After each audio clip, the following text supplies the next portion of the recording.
Hello friends. यहाँ पे हम लोग एक्टिविटी 10.12 की बातचीत करेंगे। ये एक्टिविटी हमें ये समझाने में हेल्प करती है कि हमारे पास अगर कोई कन्वेक्स लेंस है, उसके सामने अगर हम लोग डिफरेंट डिफरेंट पोजीशन पे किसी ऑब्जेक्ट को रखते हैं, तो उसका इमेज किस पोजीशन पे बनता है, इस एक्टिविटी के जरिए हम लोग समझ सकते हैं। राइट, तो ये मेरे पास कन्वेक्स लेंस है। अगर कन्वेक्स लेंस को देखोगे, इधर वाला सरफेस को देखोगे, तो ये बल्जिंग आउटवर्ड है, ये स्फेरिकल सरफेस है, बल्जिंग आउटवर्ड है, और ये भी स्फेरिकल सरफेस है जो कि बल्जिंग आउटवर्ड है। तो यहाँ पे दो स्फेरिकल सरफेस है, इधर साइड से भी और इधर साइड से भी। तो बाजीब सी बात है, इसकी हमारी दो सेंटर होगी, सेंटर 1 और सेंटर 2। राइट, और कन्वेक्स लेंस में अगर मैं बोलना चाहूं, तो यहाँ पे अगर सेंटर पे मैं इसको टच कर रहा हूं, देखूं तो सेंटर पे ये मोटा है और थिकर है, और एज पे ये पतला है। तो इसलिए हम लोग कन्वेक्स लेंस को डिफाइन कर सकते हैं कि ऐसा लेंस जिसका जो सेंटर पे जो होता है थिक थिक होता है और एज पे पतला होता है, उसको हम लोग कन्वेक्स लेंस नाम दे देंगे। ये भी हमारे पास कन्वेक्स लेंस है और ये थोड़ा सा कम मोटा है। ठीक, राइट। इसकी फोकल लेंथ 10 सेंटीमीटर है और इसकी फोकल लेंथ 5 सेंटीमीटर है। कन्वेक्स लेंस जितना मोटा होता है, उसकी फोकल लेंथ उतना ही कम होती है। ओके, अब मैं सीन समझा देता हूं। राइट, ये है मेरा बेस या that is origin, optical centre इसको वो बोलते हैं, इसको ऑप्टिकल सेंटर हम लोग बोलेंगे, और इस स्टैंड को हम लोग ऑप्टिकल सेंटर ही नाम देंगे।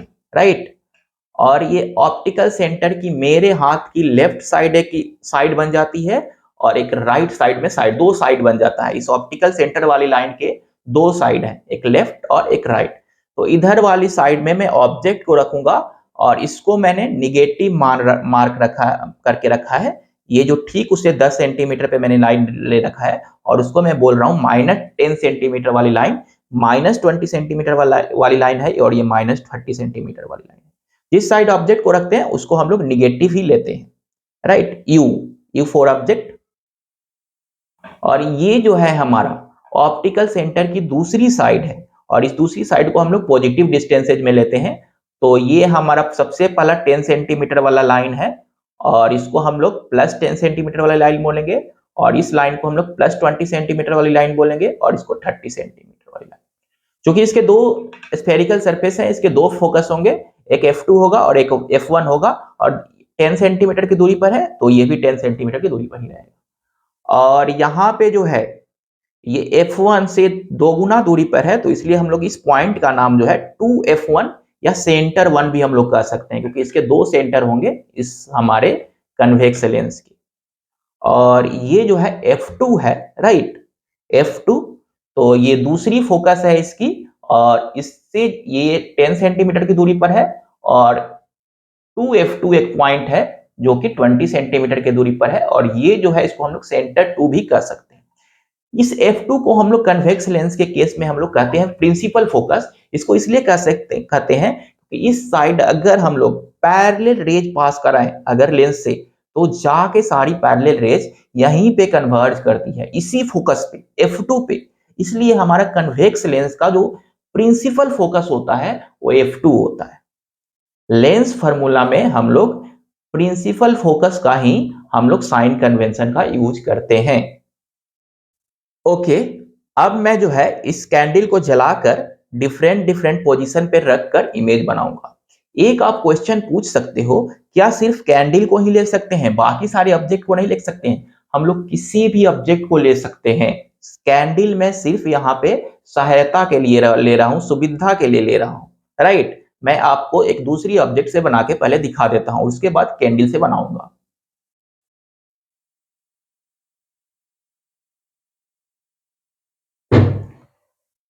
ओके, ये मेरे पास एक सुंदर सी चिड़िया है, और इसकी मैं ऑब्जेक्ट साइड में रखता हूं इसको, और इसकी इमेज मैं आपको बना के दिखाता हूं। राइट, ऑब्जेक्ट साइड में रखकर इसका एक सुंदर सा इमेज आपको यहाँ पर दिखेगा। तो आप देख सकते हो, ये बढ़िया सा इमेज यहाँ पे दिख रहा है हमको। राइट, तो हम लोग चिड़िया का एक सुंदर इमेज यहाँ पे बना पा रहे हैं। ओके, अब मैंने अपना कैंडल जला लिया है, और इस कैंडल को मैं डिफरेंट डिफरेंट पोजीशन पे रख के इसका इमेज प्राप्त करूंगा। राइट, इस कैंडल के फ्लेम का। कैंडल हम लोग सुविधा के लिए ले रहे हैं, राइट, क्योंकि हमारे रूम में लाइट, बल्ब की लाइट ज्यादा है, दूसरे ऑब्जेक्ट को लेते हैं तो बल्ब की लाइट ही डोमिनेट कर जाएगी, तो बल्ब की लाइट ही दिखेगी, दूसरे ऑब्जेक्ट नहीं दिखेंगे। इसलिए मैंने जो टैप वाला किया था उसमें मैंने बल्ब को बुझाना पड़ा। राइट, तो यहाँ पे कैंडल को मैं रख रहा हूँ फोकल लेंथ जो है उसके 3 गुना दूरी पे रख ले रहा हूँ, 3-4 गुना दूरी पे। तो ये ठीक ठाक लगभग लगभग इन्फिनिटी माना जाएगा। तो यहाँ पे हमारी इमेज देखते हैं कहाँ बनता है। ओके, इमेज की हम लोग कोशिश करेंगे, इमेज को प्राप्त करने की। तो ये बढ़िया बन रहा है, और नजदीक ले जा रहा हूँ तो अच्छा बनते जा रहा है, और नजदीक ले जा रहा हूँ, और नजदीक ले जा रहा हूँ, और नजदीक ले जा रहा हूँ। तो यहाँ पे जब मैं आ रहा हूँ तो देखोगे तो ये सबसे बढ़िया इमेज बन रहा है यहाँ पे, राइट। तो फोकस के एकदम करीब है, जो हमारा F2 है उसके करीब है। और इस इमेज की अब हम लोग नेचर की बातचीत करेंगे, तो ये इमेज जो है देखोगे तो ये उल्टा है। देखो ये फ्लेम का जो जो टॉप है ये वाला है, और ये फ्लेम का जो बॉटम है वो यहाँ पे है, राइट। तो ये जो है हमारा इमेज उल्टा है, इन्वर्टेड है, जिसको बोलते हैं छोटा है, राइट। और ये हमारा रियल इमेज है, क्योंकि उसको हम लोग स्क्रीन पे प्राप्त कर ले रहे हैं। स्क्रीन पे जिसको प्राप्त किया जा सकता है वो रियल इमेज ही हो सकता है। अब मैं इसको इंफिनिटी और फोकस के 2f1 यानी सेंटर वन के बीच में रख रहा हूं, और देखता हूं उसका इमेज कहाँ बन रहा है। तो ये जो है मैं रख रहा हूं, और ये, हाँ, यहाँ पे ये वाली पॉइंट इधर रख रहा हूं ना। ओके ओके ओके ओके, हाँ, ये वाली पॉइंट सबसे बढ़िया है, ये वाली पॉइंट। तो अगर इसको देखोगे तो ये कहाँ पे हमारा इमेज जो है इंफिनिटी और 2f1 के बीच में है। नहीं, ऑब्जेक्ट जो है इंफिनिटी और 2f1 के बीच में है, इमेज कहाँ पे है तो F2 और 2f2 के बीच में है। तो अगर इंफिनिटी और 2f1 के बीच में है तो इमेज जो है F2 और 2f2 के बीच में रहेगा। और इस इमेज की नेचर की थोड़ा सी डिस्कस कर लेते हैं। तो ये नेचर जो है इन्वर्टेड है और उल्टा है, राइट। और ये डिमिनिश्ड है, छोटा है। इसकी फ्लेम को देखो और इसकी फ्लेम को देखो, आपको स्पष्ट तौर पे दिखेगा ये छोटा है। और तीसरी चीज हम लोग इसको कह सकते हैं कि रियल है, राइट। ओके, अब जो है मैं ऑब्जेक्ट को, कैंडल को 2f1 पे रख रहा हूं, दैट इज सेंटर 1। ये सेंटर 1 भी हम लोग बोलेंगे। और इसकी इमेज को मैं देख रहा हूं, तो ये इमेज तो बन रहा है लेकिन बढ़िया नहीं बन रहा है। जहां पे बढ़िया बनेगा वहीं पे मैं रोकूंगा। ये यहां पर देखोगे तो बढ़िया एकदम शार्प बन रहा है। दूर ले जा रहा हूं तो डीम होते जा रहा है, नजदीक ले रहा हूं तो भी डीम होते जा रहा है, यहां पे रोक दे रहा हूं तो बढ़िया शार्प बन रहा है। दैट इज सेंटर 2 पे या 2f2 पे। अगर हम लोग ऑब्जेक्ट को रख रहे हैं 2f1 या सेंटर 1 पे, तो हमारी इमेज की जो लोकेशन है सेंटर 2 या 2f2 पे बन रहा है, राइट। और इस इमेज की नेचर की डिस्कस कर लेते हैं। तो यहाँ पर देखोगे जितनी बड़ी फ्लेम है उतना ही बड़ा फ्लेम वो भी लगभग लगभग है। और दूसरी चीज है ये इन्वर्टेड है, उल्टा है। और तीसरी चीज ये रियल है, क्योंकि हम लोग इसको कागज पे प्राप्त कर ले रहे हैं, स्क्रीन पे प्राप्त कर ले रहे हैं, राइट। यहाँ पे वास्तव में जो रेज होती हैं मिलती हैं, और तब जाके हमको ये इमेज हमारी आंखों में दिखाई देता है। यहाँ से डाइवर्ज होके नहीं आती है। यहाँ पे जो रेज यहाँ पे गई और ये सारी रेज यहाँ पे हमें आकर मीट करती है, दैट इज ये रियल इमेज है। ओके, अब मैं अपने ऑब्जेक्ट को 2f1 और f1 के बीच में रखता हूं और देखता हूं इमेज कहां बनता है। तो यहाँ पे सबसे शार्प इमेज बन रहा है, आप देख सकते हो, राइट। और अगर आप इस इमेज को गौर करोगे तो ये आपको दिखेगा कि ये बड़ा है। कैंडल के फ्लेम को देखो कितना बड़ा है, और ये कितना बड़ा है, ये कितना बड़ा है कैंडल के फ्लेम। और इसके फ्लेम को देखोगे तो ये आपको बड़ा नजर आएगा। दूसरी चीजें आप नोट करोगे तो ये इन्वर्टेड है, उल्टा है। और चूंकि हम लोग इसको कागज पे प्राप्त कर ले रहे हैं, स्क्रीन पे प्राप्त कर ले रहे हैं, तो ये रियल इमेज है।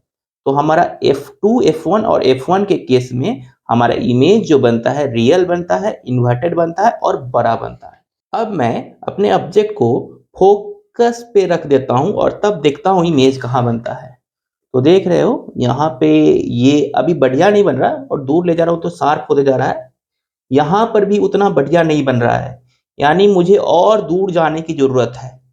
इसके लिए तो हमें दीवार तोड़नी पड़ेगी। तो काफी दूर बन रहा है, जिसको हम लोग इन्फिनिटी कहते हैं। यानी फोकस पे रख रहा हूं तो हमारा इमेज जो है बहुत दूर इन्फिनिटी पे बनता है। ओके, अब मैं इसको ऑप्टिकल सेंटर और फोकस के बीच में रख दे रहा हूं और देखता हूं इमेज कहां बनता है। तो मैं इमेज बनाने की कोशिश कर रहा हूं, राइट। तो कहीं पे भी इमेज नहीं बन रही है, कहीं पे भी इमेज नहीं बन रही है। अगर यहाँ पर देखोगे तो ये जो है शैडो बन रहा है, ये ब्लैकिश कलर का है, तो यहाँ पे बड़ा सा ब्लैक बन रहा है और यहाँ से लाइट जो पास कर रही है इल्यूमिनेटेड यहाँ पे नजर आएगा। और यहाँ पे भी आपको इसका जो एज है इसका शैडो बन रहा है और यही शैडो बड़ा होते जा रहा है आगे जाने। कहीं इमेज नहीं बन रहा है, तो इमेज गया कहाँ? तो हम लोग लास्ट केस की चर्चा करते हैं।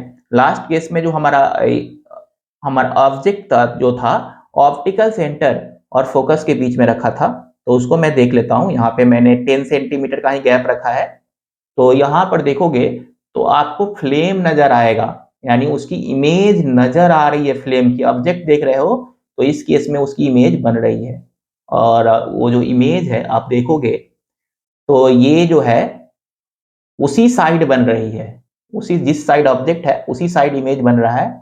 और अगर हम लोग इसकी नेचर की बातचीत करें तो ये देखो, ये आपको बड़ा दिख रहा होगा। इसमें देखो ये छोटा है और इसमें आपको बड़ा दिख रहा है, राइट। ये बड़ा है और सीधा है, सीधा है इस केस में। और दो तीसरी चीजें जो है ये वर्चुअल है, क्योंकि हम लोग इसको स्क्रीन पे नहीं प्राप्त कर सकते हैं, तो इसलिए इसको हम लोग कहेंगे दैट इज वर्चुअल इमेज। तो ये हमारा लास्ट केस है, इसमें वर्चुअल इमेज बनता है। तो होप आपको ये एक्टिविटी अच्छी लगी और डिस्क्राइब्ड कंसेप्ट जो हमारा टारगेट था सीखना वो आपको समझ में आ गई। अगर आपको वीडियो अच्छी लगे तो आप इसे लाइक करें, दोस्तों में जरूर शेयर करें और सब्सक्राइब करें। Thank you.